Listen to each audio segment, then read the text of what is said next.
नमस्कार, मैं राजनीतिक परिवार में पैदा हुआ।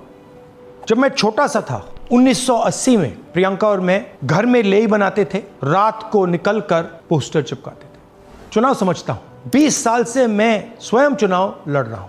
पोलिंग कैसे होती है, पोलिंग बूथ कैसे मैनेज किया जाता है, वोटर लिस्ट, फॉर्म 17, ये सब मैं गहराई से समझता हूं। कुछ समय पहले हमें दाल में काला लगा। चुनाव के नतीजे आते थे, मूड एक तरीके का होता था, रिजल्ट दूसरे तरीके का। मुझे याद है उत्तराखंड में हम चुनाव हारे।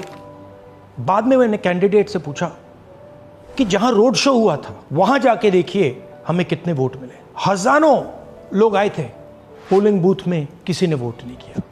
यह असंभव था, यह हो ही नहीं सकता।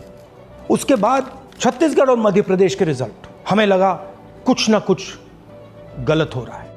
2018 में मध्य प्रदेश में चुनाव होता है, हम जीतते हैं। हमारी सरकार चोरी हुई थी। 2023 में चुनाव होता है, मैंने अपने आंखों से भारत जोड़ो यात्रा में देखा, भयंकर एंटी इनकम्बेंसी, और हमें 65 सीट मिलते हैं। इम्पॉसिबल, हो ही नहीं सकता। और फिर महाराष्ट्र में पहली बार हमें सबूत मिला।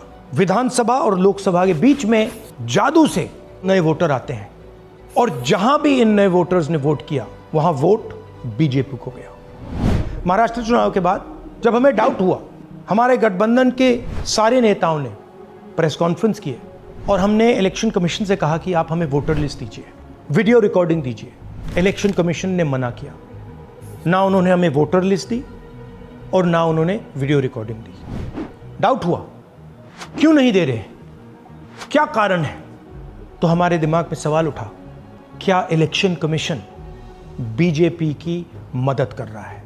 क्या इलेक्शन कमीशन ही इलेक्शन को चोरी करवा रहा है? इसके बाद हमने एक टीम सेटअप की और हमने उन्हें कहा कि आप जाइए, एक कंस्टिट्यूएंसी में जाके ढूंढिए, सच्चाई ढूंढिए, किस प्रकार से चीटिंग की जा रही है, किस प्रकार से ये काम किया जा रहा है और कौन कौन इस काम को कर रहे हैं। सबसे महत्वपूर्ण बात यह है कि इलेक्शन कमीशन डिजिटल डेटा नहीं देता है, फिजिकल डेटा देता है। मतलब लाखों कागज में वोटर लिस्ट दे देगा, मगर डिजिटल वोटर लिस्ट किसी को कभी नहीं देता। क्यों नहीं देता? कारण क्या है?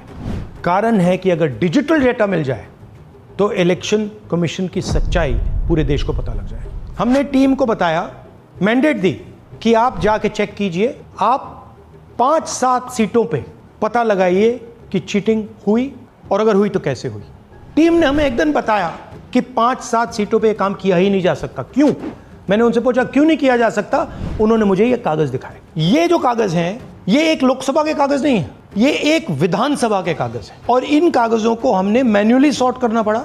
और पूरा का पूरा काम जो हुआ है, इसमें 6 महीने लगे हैं, और एक असेंबली सीट में हम ये काम कर पाए हैं। क्यों? क्योंकि डिजिटल डेटा नहीं दिया जाता। अगर इलेक्शन कमीशन ने हमें डिजिटल डेटा दिया होता तो हम ये कार्रवाई पूरे देश में, हर लोकसभा में, हर विधानसभा में 15 मिनट में करके दिखा देते। हमारे पास अनलिमिटेड रिसोर्सेज नहीं है, इसलिए हमने ये रिसर्च सिर्फ एक लोकसभा में, एक विधानसभा सीट में की। मगर मुझ में अब पूरा भरोसा है कि ऐसी 100 से ज्यादा सीटें हैं हिंदुस्तान में।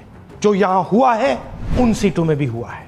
और याद रखिए, अगर बीजेपी को 10-15 सीटें कम आती तो आज नरेंद्र मोदी प्रधानमंत्री नहीं होते, इंडिया गठबंधन की सरकार होती।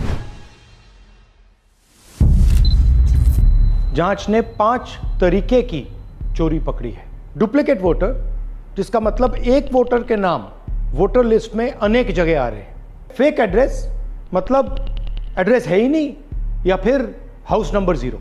Bulk voter in single address, मतलब एक छोटे से घर में 40, 50, 60 लोग रह रहे हैं। इनवैलिड फोटोज, छोटी सी फोटो है या फिर फोटो ही नहीं है, और वो जो छोटी फोटो है वो दिखती भी नहीं है। कौन है, किसका चेहरा है, नहीं पता लग सकता। Misuse of form 6। Form 6 first time voters के लिए होती है, मतलब जिनकी एज 18-20 साल की हो, मगर वोटर लिस्ट में 90 साल के लोग फॉर्म 6 का प्रयोग कर रहे हैं। चुनाव में 6,50,000 वोटर थे, उसमें से 1 लाख चोरी के थे। अब मैं आपको 5 उदाहरण देता हूं। ये देखिए, गुरकीरत सिंह डांग, इसका नाम 4 अलग अलग बूथों पे आता है। ये कैसे हुआ और क्यों हुआ? एक और उदाहरण, विशाल सिंह, वाराणसी में वोटर लिस्ट में नाम है और बेंगलोर में 2 बार वोटर लिस्ट में नाम आता है। क्या ये वाराणसी में वोट कर रहे हैं या बेंगलोर में वोट कर रहे हैं या दोनों जगह वोट कर रहे हैं? एक और उदाहरण देखिए, हाउस नंबर 0। तो आपने कभी सुना है हाउस नंबर 0? हमने तो नहीं सुना था, मगर बेंगलोर में हजारों हाउस नंबर 0 हैं वोटर लिस्ट पे। हाउस नंबर 35 की कहानी सुनिए। छोटा सा घर है, ज्यादा से ज्यादा 4 लोग रह सकते हैं, मगर इस 35 में 80 लोग वोटर लिस्ट में रजिस्टर्ड हैं। ये ERO ने कैसे अप्रूव किया, क्यों अप्रूव किया, पता लगाना है।